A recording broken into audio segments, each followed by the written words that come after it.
Now, the official Suncoast weather with ABC7 meteorologist John Scalzi. Current air temperature coming in at 65 degrees. We have a dew point of 63. We don't really have a big fog problem around this morning. Some drier air kind of filtered in, reducing our dew point values significantly over the last 24 hours. We also have a little cloud cover out there. That cloud cover helping to kind of keep our temperature elevated just a little bit at 65. East-northeast wind at about 3, and across the region we have 63 in Wauchula, 64 in Arcadia, 64 in Parrish. Bradenton comes in at 65, 65 at Lakewood Ranch, 65 degrees in Mayaca, 64 in Northport, and Punta Gorda coming in at 63. 65 degrees in Inglewood, Venice coming in at 65, and Longboat Key at 66.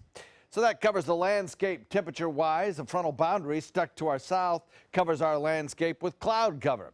That cloud cover is going to be kind of persistent. It's going to be a little difficult to erode away until we can wash out that frontal boundary, and we will eventually, especially as high pressure builds in and drier air filters southward. The front dissipates and our winds shift a little more easterly with time.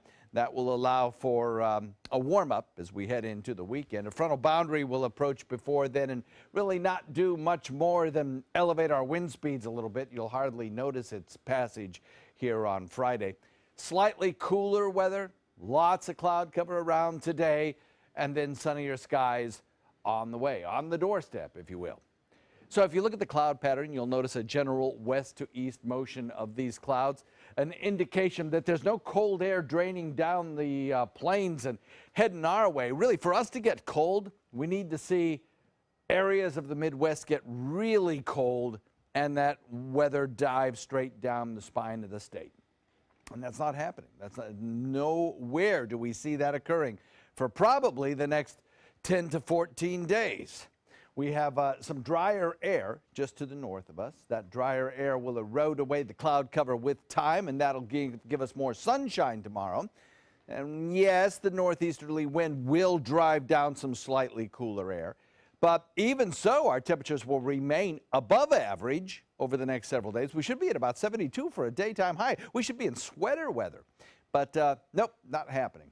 We have some rain showers over on the other coast, but here locally, everything very dry on all area roadways. We are looking at a pretty nice day today with a northeast wind, maybe a little blustery this afternoon into the evening hours, but at about 10 knots. Should be a nice day to be out on the water with 2-foot seas and a light chop. You might not have that fog problem that we had over the last several mornings, but there still could be some patchy fog out there, so watch for that. A 12:50 low tide, a high tide at 7:03. Another low tide comes at 2:32 in the morning. The forecast looks nice, a little cooler tomorrow, a lot more sunshine around tomorrow. And then we start a warming trend that carries us into the weekend. Hanukkah, Christmas, both look like they'll have temperatures that'll be pretty close to the 80-degree mark and a little more humid. Back to you.